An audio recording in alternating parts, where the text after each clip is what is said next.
spoiler alert, when this whole podcast is a spoiler alert. Maybe we have one new listener to add to the 3.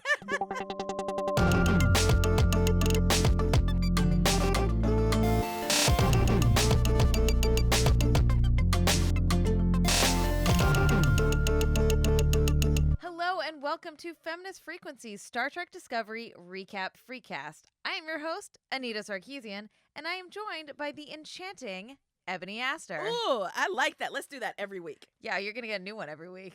They're not always going to be good. But exactly. It'll depend on your So performance that week. That's busted, Anita. I know. Damn. Y'all, write in and support. This is what it's like to work at Feminist FREQC. Just this conversation. I know, just constant. Yeah, exactly. Just like constant shelling. Damn. All right. So this is episode 11 of season 1. Last week, we actually were like, hey, mirror episode, not so bad. This right, week... and then immediately I got this shit from someone over Twitter. Surprise, surprise. Because we were like, oh, this episode wasn't total garbage. And they were like, oh, so the episode where a gay man is killed is the one where y'all finally like it? And I was like, yeah, if so you don't... I do want to talk about that a little bit. Uh-huh. So I saw that, right? And I was like, not normally, but like historically, I have definitely been one to call out when the only singular token queer character is killed. Buffy. Right. The reason I didn't say anything about it is because there are actually 2 queer characters on this show, and there are multiple people of color on the show. And so I was like, that's kind of the point, right? Like the point is to not tokenize folks and have different representations of different ways to be queer and different ways to be people of color and different ways to be women and the expression of all of that. So I didn't want him to die, but I think that like Exactly.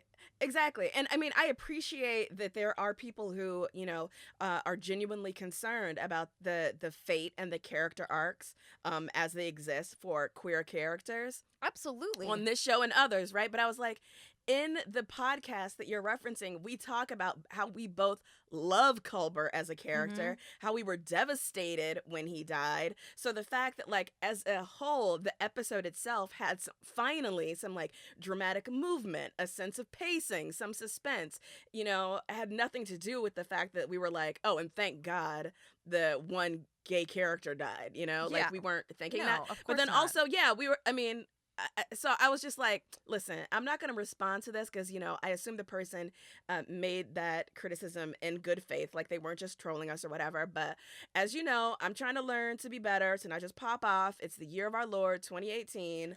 I want to be slightly more thoughtful. And so I was like, you know what? I'm going to let you have that opinion. I'm not going to try and have the last word. But then, of course, I come on, like a jackass. And I talk about it on the podcast, right? So, I'm baby steps. And look, okay? Baby steps. Yeah, and I'm going to just, like echo that. Like, I'm glad people brought that up. And I'm glad people are having that discussion. And I'm not hostile towards that.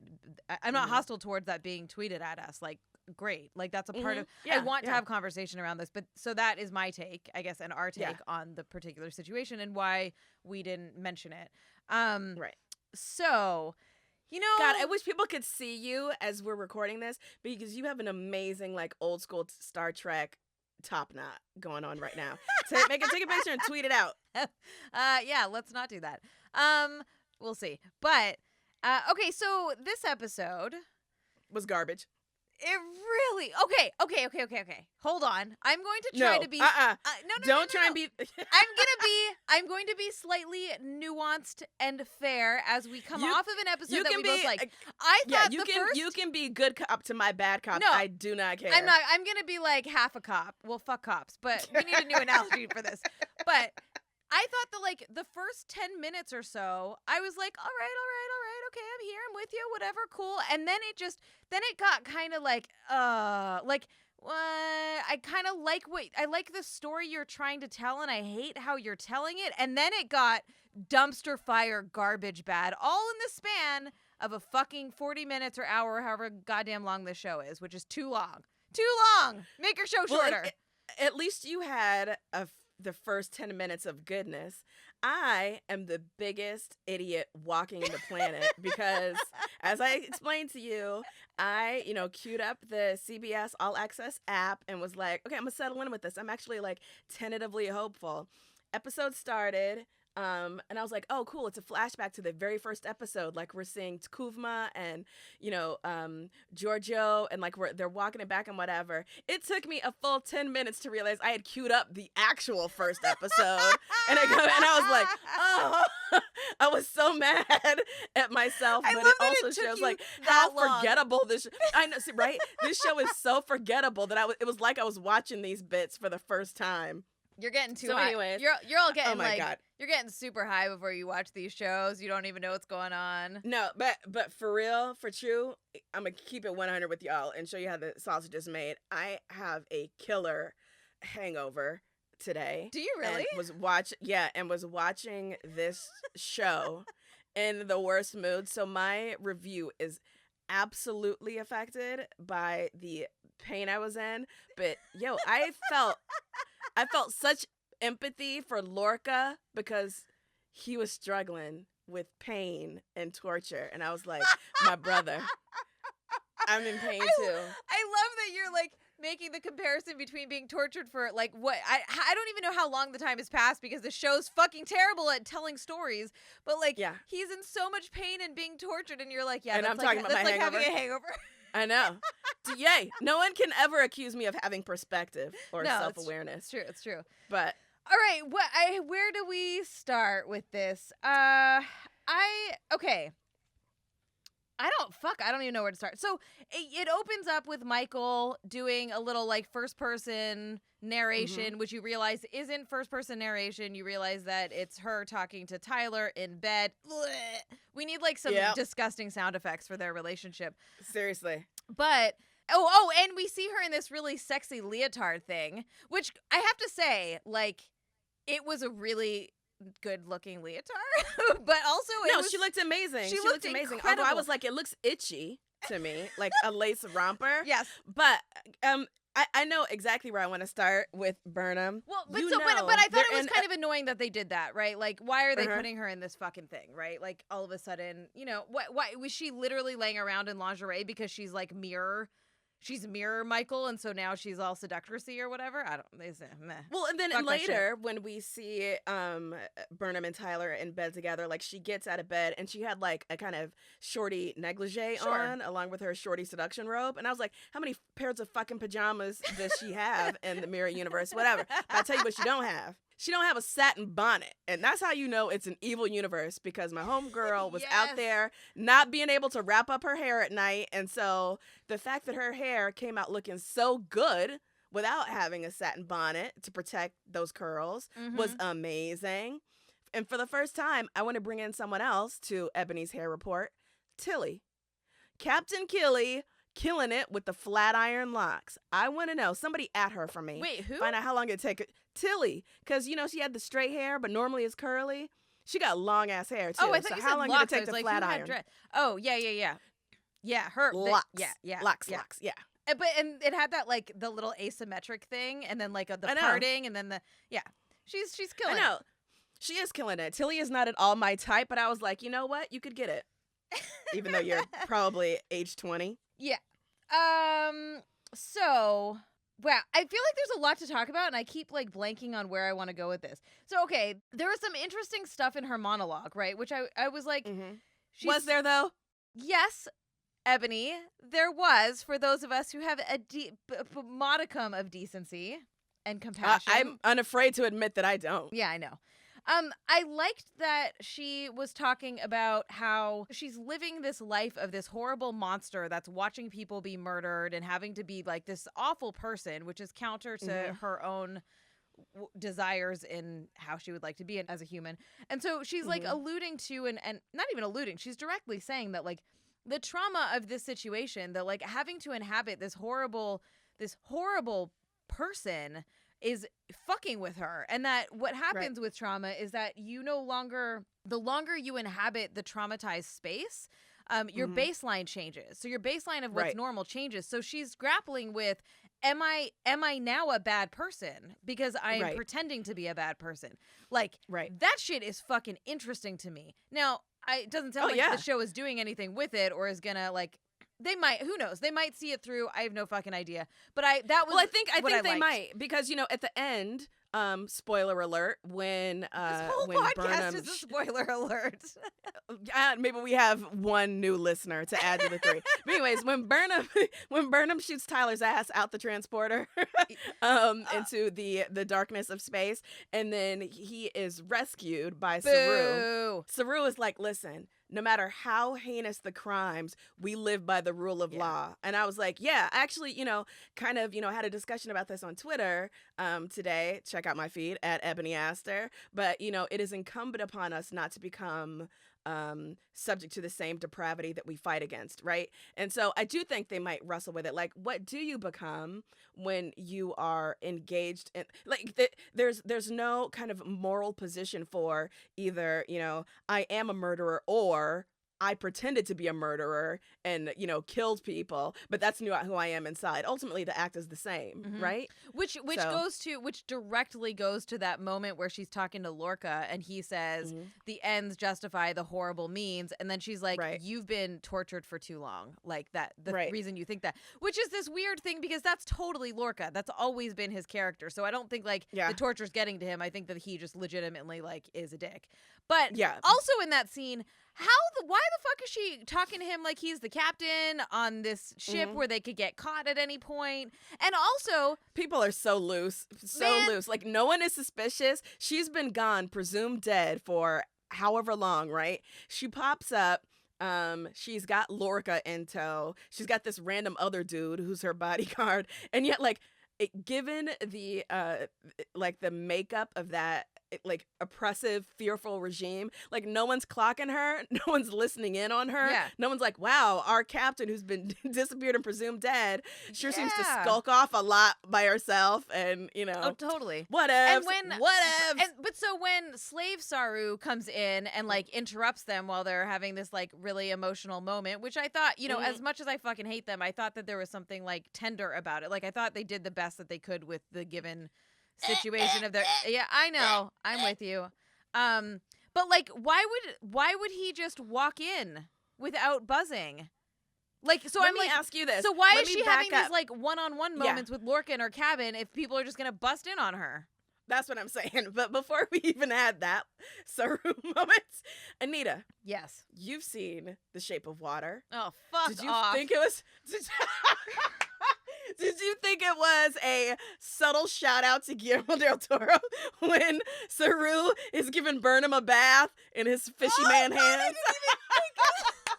And I was like, Doug Jones, I see you. That's my boy. That's my boy. All right. Oh my God. So I'm just going to plug Feminist Frequency Radio right now because on this week's podcast, we're going to talk about The Shape of Water and we're going to go into this whole fucking fish people thing, and it's not going to be fun. But shout out that Doug whole Jones. scene. That whole scene gave me my life. I was like, I see what you're doing there. It was I get awful. Oh, it was so uncomfortable. I mean, and it was supposed to be, right? I think that. Whatever. All right.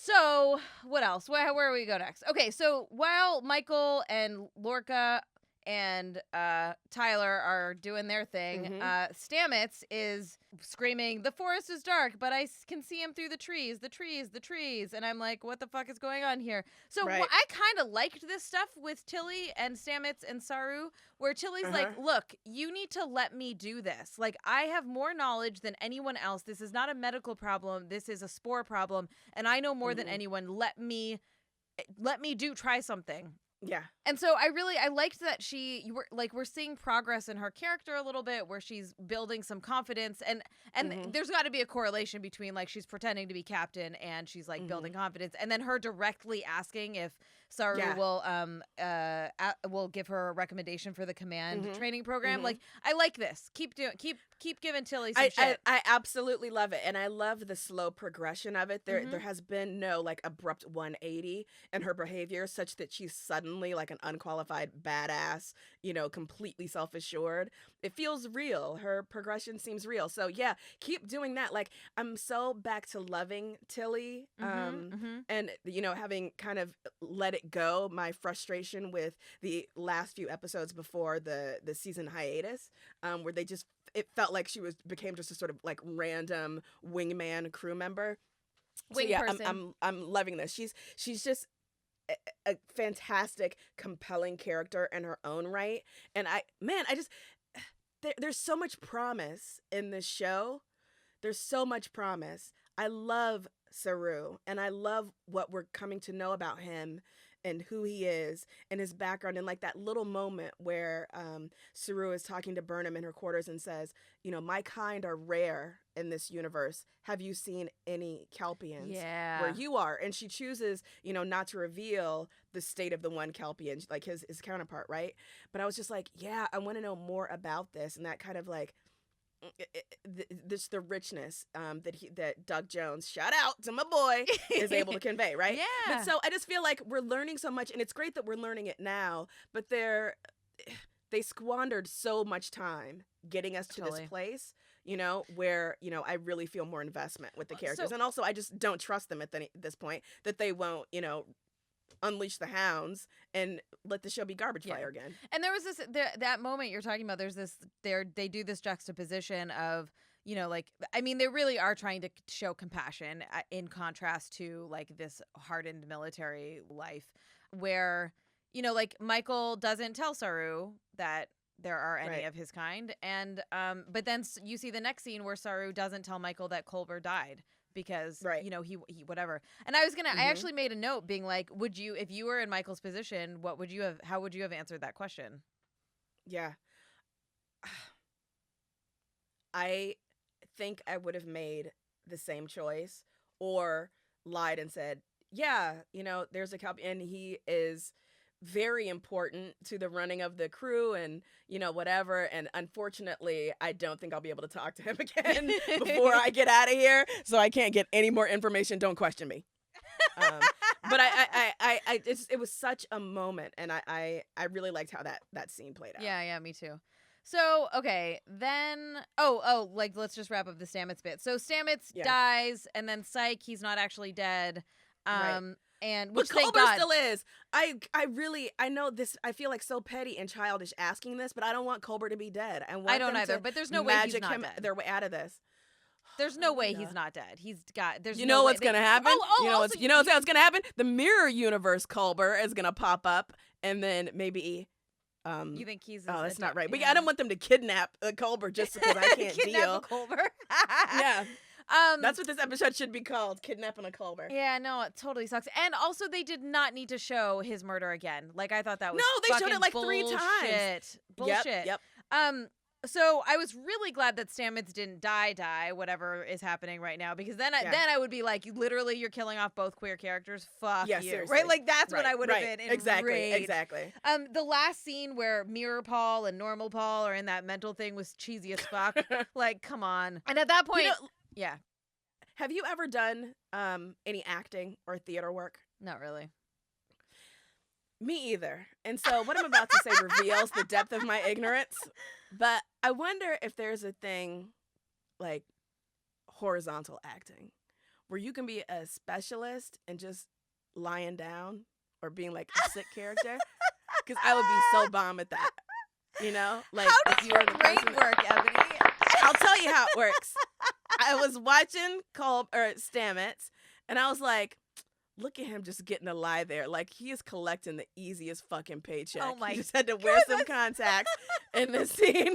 And I was like, I want in. I want in on this scam, this horizontal acting scam. Wow. Wow. Anyway, wow, buddy. Wow.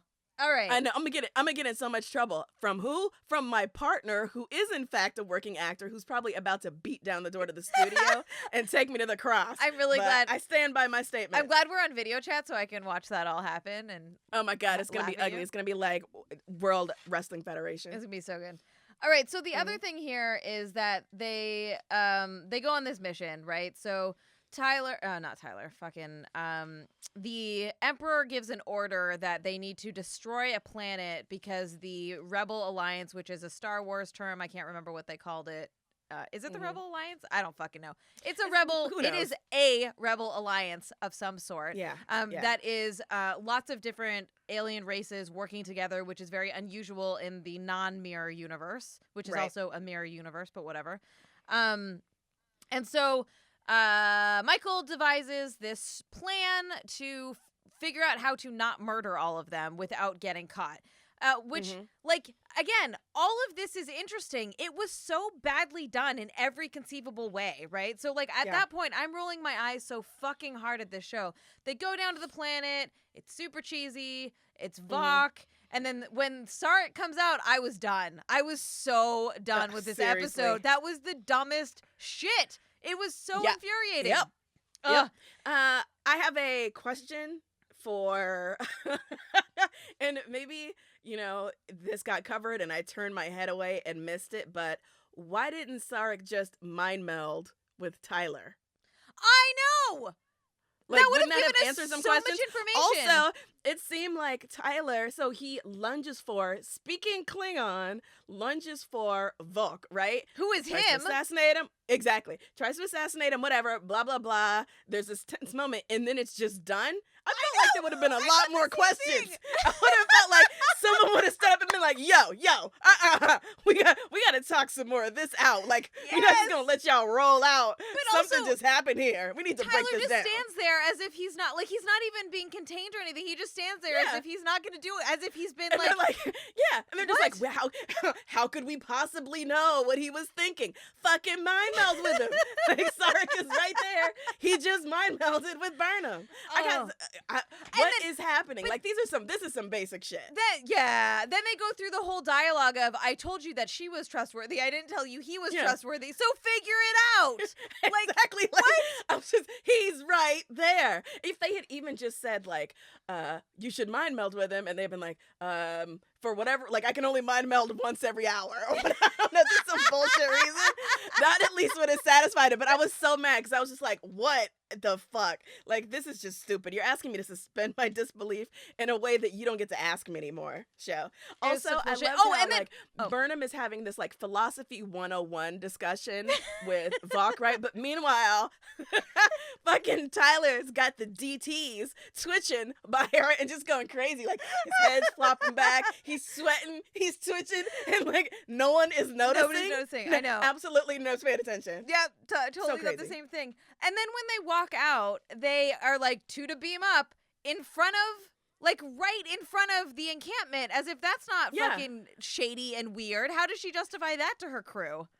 Again, how did she even get to go down there again? I'm just like, no one in this mirror universe, which we are told is founded upon suspicion and fear of the other, you know, and like constant backstabbing. The fact that she has been allowed this latitude after being away, presumed dead, no one's questioning it, you know, like, and no one's stopping her. Yeah. I can't imagine I'm waiting. that they would have been like, oh yeah, so our captain is just going to go down with this random other guy who we don't even really know that well and, you know, take care of the Emperor's orders and whatever. Yeah, we're totally cool with this. No, that wouldn't happen. Especially after she had just said, do a landing party, like, put a landing party together. Now she's like, nope, psych. Not gonna do that. It's just, I'm waiting for number one to kill her, like the chick, the woman whose name I can't. Seriously, like, one of the and they things keep showing her face, and I'm like, is she gonna try to sabotage her? Like, that would make sense. That would make a lot of sense. I wonder if that actor is loving the mirror universe, because in the mirror universe she doesn't have like that kind of cybernetic piece that she normally does, and I wonder if she's like, oh, this is such a nice break to just have my face I bet be free. You know, speaking of like the away teams and stuff, one of the things that was at least slightly better about the Next Generation was that Picard didn't constantly jet down in away teams the way the Kirk was constantly going down. But, you know, I'm like, the whole point of having a number one is that the captain can remain on board. Yeah. And also, an away team would never include every single, like, ranking bridge officer. And yet, that was constantly happening. Yeah. Anyway. Fair. I have a very important question. I bet I know what it's about. Do you want to take a guess, or are you just saying that to sound like a smart ass? Nope. Is the question about how many more times this show is going to find a way to insert that shot of Klingon boobs into an episode? Oh, right. That wasn't my question, but that is a good question. Yeah. That makes me real They'll be back. Yeah. I guarantee you they'll be back at least twice more before the end of the season. You know what? They worked too hard on those prosthetics. I don't think I can doubt you ever again. You called ho, ho, ho. Oh my goodness. You called every single thing, what? and I was like, no, that's so dumb. They wouldn't do that. Mm-hmm. They literally put the giant brain into his head. Into a small body. Yeah. I have to see how this happened. Like, we're just getting these flash cuts, right, of the surgery and the screaming and whatever. But I just want to see them break open that carapace, take out his huge Klingon brain, and like shove it, just like mash it into Tyler's body. I know that's gross and vile, but I have to see how that happens. Because it is bananas. So I was like, there was a very deep part of my soul that was so happy to see Tyler in space suffocating. That is wrong. I can't believe, and you get on me. I can't believe. I don't normally say things like that, but I'm just gonna be honest with our 3 listeners. Yep, there's more of you. That there was a moment of like, oh, good, we're rid of him now. I don't need to deal with him anymore. And then he gets beamed onto the ship, and I'm like, mother effer. But even in all of that, I was like, I wasn't sure what they were going to do with that. And I actually, for a second, really thought that they were just going to kill him off. And I was so happy about it. But, yeah. But I was like, that is such a terror. Like, you want to preserve that body to do scientific research on, like, how the fuck that happened, right? Like, that is weird. Weird. Yeah. So we have to know how they squished that big Klingon body into ash. But I have a question about, and again, I will cop to the fact that I try my best, y'all. I try my best, but I'm easily distracted like a 2-year-old. Okay, so if someone waves something shiny in front of me while the show's on, it takes me like 30 seconds to get back into it. Did they explain how Saru knew that to beam Tyler on board? No, because he's like, blah, blah, blah, I'm assuming that was done who we off. are. Exactly. But then he says, and also, if I hadn't saved you, we wouldn't have gotten this. Yeah. Like I just assumed that they did an off-screen discussion of it, and then that's why she was like, I'm gonna do it. Like, I want to be responsible for, like, killing this guy so that she could do some trickery. Okay. That's what I assumed. I assumed that too, but I was just like, this show is not skillful enough at conveying that, machinations have been happening behind the scenes for me to believe that. It honestly just felt like, Deus Ex Machina and whatever. And I was like, no, how did he know? This could have gone left if he had just been like if he just didn't just assume. Yeah. Well, whatever. Or act in one way. I'm gonna take it because this show is fucking Exposition Junction, and God. I'd rather it just be like, figure it out on your own, viewers. My very important question was, why are evil costumes always so much cooler? Like, always, in every conceivable way. Yeah. And so, like, there's a shot of Tyler. Oh, why do I keep saying Tyler? Of Michael on the bridge, and it's this pan up to her. And she's just, like, sitting there kind of, like, sideways in the chair or whatever. Yeah. And she just looks so fucking cool. Yeah. I don't know. But it's got to be related to somehow to, like, the Star Wars stormtroopers, the way people love to dress up as stormtroopers. I guess. But even, in Star Wars, those, like, really cool red costumes for that, were the guys thing, the words that I can't think of this late at night. Evil is fashionable. Evil is fashionable. Yeah. Okay, so the end, we have to talk about what the fuck, that bullshit. So here's the thing that bothers me about Mirror Universe stuff. Is that, because we were talking about this last week, where you were like, how is everybody on the exact same timeline except evil, right? We've talked about this. So, like, that's why when Sarek shows up, you're like, oh, give me a fucking break. And then, like, Vox shows up, and you're like, okay, cool. Oh, wait, hold on. I'm going to back up, because I want to end with the end. So, I had another question. Michael goes down there to find out how she can convince the Klingons in her timeline to be better, to negotiate. Like, did she get that information? I could not figure out. He just said, like, when our houses are aligned, we can welcome other people in. Yeah. That's all he said. So what, is she going to go back and align the fucking Klingon houses? Yeah, I don't know why she thinks that the fact that that the head of the Rebel Alliance, or whatever they're called, the fact that he is a Klingon will somehow provide her with the kind of information that will sway the tide of the war back home. Like, I can just imagine her going back to our universe and being like, yo, what's up? Hooked up with Vok in Mirror Universe. And before she can even finish explaining, they're just like, and blow her out dead. the airlock. Yeah. Who cares? Yeah, exactly. Okay, so it ended with, like, she was giving them time to leave the planet, which I don't know how she justifies giving them an hour. Like, I don't know how she justifies that to her Girl, crew. just let it go, because none of it makes sense. But none of it. all of a sudden, the planet gets obliterated, and the Emperor shows up, and who is the fucking Emperor? Yeah. Dun, dun, I dun. know. Georgia. I can't hate it because I was so happy to see Michelle Yeoh again. I was so pissed. So it's Captain Giorgio, which I'm like, so this is when I go, but that's what I was talking about before I sidetracked all of us, was that, like, it's everyone has to be back, but also has to be evil and whatever. And I'm like, cool that, like, the Emperor is a woman of color and all this stuff, and it's so awesome to see her again. But also, like, I rolled my eyes so fucking hard. I was like, are you kidding me? Yeah. And then when you watch the, like, coming up next week, I was like, oh Lord, this show is going down the drain again. Like, we got one good episode and that's all we get, because this is just garbage fire. Yeah. Garbage fire. Oh, also, why did Lorca smile when he realized who it was? Did you see the little reaction on his face? I didn't, because my eyes had rolled so far back up in my head that it took me a while to dislodge him. Honestly, I was so concerned because there was that moment near the end with just Lorca and Burnham. Oh, where he touched her talking hand quietly. Ew. Yeah, and I was like, don't you fucking dare. Don't even think about it. I will jump through this TV. I will kick every single one of y'all's asses. Oh, God. So, okay, we've talked about how we definitely 100% will not tolerate them having any kind of romantic relationship, which I don't think that they will do. I feel like, so you didn't really watch Voyager, which, disgraceful. Yep, that is correct. But I feel like there could be, have I talked about this before? There could be, like, that kind of captain, I don't know, associate, what's the fucking word for people on a crew? Subordinate relationship. It's what we have, Anita. It's what you and I have. Oh my God. You are the Chakotay to my Janeway. No, I don't want to be Chakotay. Ew. Do you want to be B'Elanna?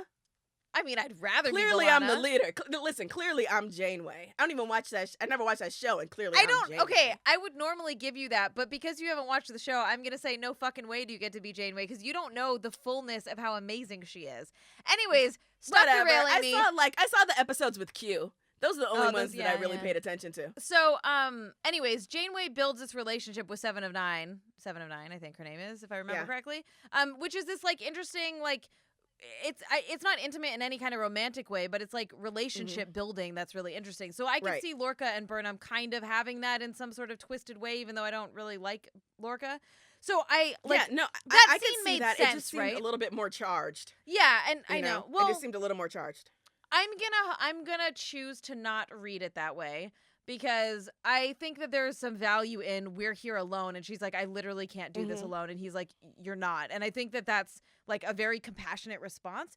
And to listen to him when he was in the torture chamber saying, like, maybe I'm wrong, like, maybe I don't know, like, that seems like progress to me in this character. And I don't know if it's like they're frying his brain or not, but I think there is some, like, potential there for Lorca to be less of a fucking tool. As I sat through this episode, suffering through my hangover, watching Lorca, I was like, yes, we are learning through our pain together.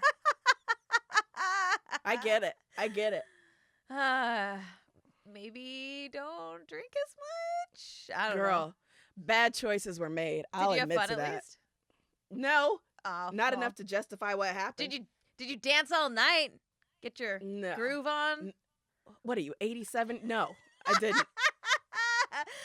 Anyway. Right. Oh, okay. Before we wrap up, I do want to mention that. So we got a message on Twitter from Poetry Ghost, who said, with regards to violence in military, do you not think that this episode's setting is meant to contrast the normal one so it looks less military?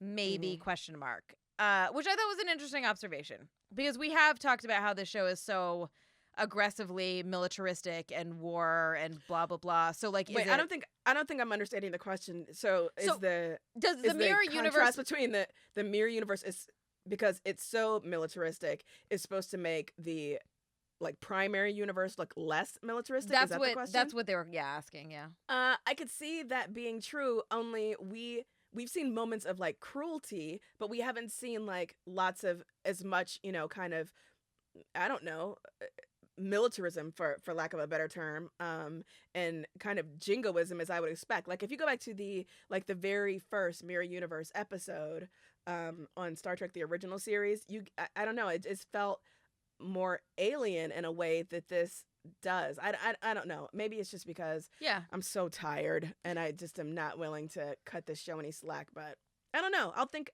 that is a good question. Yeah, I agree. I think it's an interesting question, and I don't know if I think that the way you just described it was very clarifying in terms of like it is a cruel universe. It's not necessarily a there is conversation around like the Terrans are blah blah blah, but I don't get the sense of like the Terrans are the supreme race that needs to like be, that is the best race of all. I think that's a subtext there, but there's not a lot of language around it because they're just trying to show how like awful it is to exist day to day. But you know what? They did fucking blow up that whole planet. But that's more like Empire stuff. I don't know. But yeah, I think that that's interesting, and I'd be curious to see how like the rest of the Mirror Universe episodes plays out in terms of when we go back to the other universe, what that's going to look like. Right. I want to thank Joe Black on Twitter for the DS9 Mirror episode recommendations that you gave me. I have not watched them yet, but I will one day, maybe. Maybe Anita and I will do a bonus and we'll watch them together. Oh yeah, we could do that. That would be that would be like you actually hanging out with me. We don't have to watch them in the same room together. Like friends and not like boss subordinate. Simmer down, Chakotay. All right, y'all. That's it for us. If you like our show, please do. And you better. Well, I'm not going to make you like the show, but Ebony might. Please do us a small favor and rate us on iTunes. It really helps us get the word out. And tell all of your other Star Trek loving friends. We always want to hear from you, so talk to us. I'm on Twitter at Anita Sarkeesian. I am at Ebony Astor. You can check out all of our work and our other podcasts, including Feminist Frequency Radio at feministfrequency.com. Shout out to Jules, who is editing this episode, who's our new production assistant. Yeah. As Saru said, stay safe and be wary. That's my closing. Do you like that? I'm in shock. Wrap it up. Except I need your theme song for the week. I was right. I was so right. You didn't know I was right, but I knew I was right. I was right. Man, that's the same theme song as last week. Cheap. Sure. I'm right. All right, bye, y'all. Bye. Play the theme.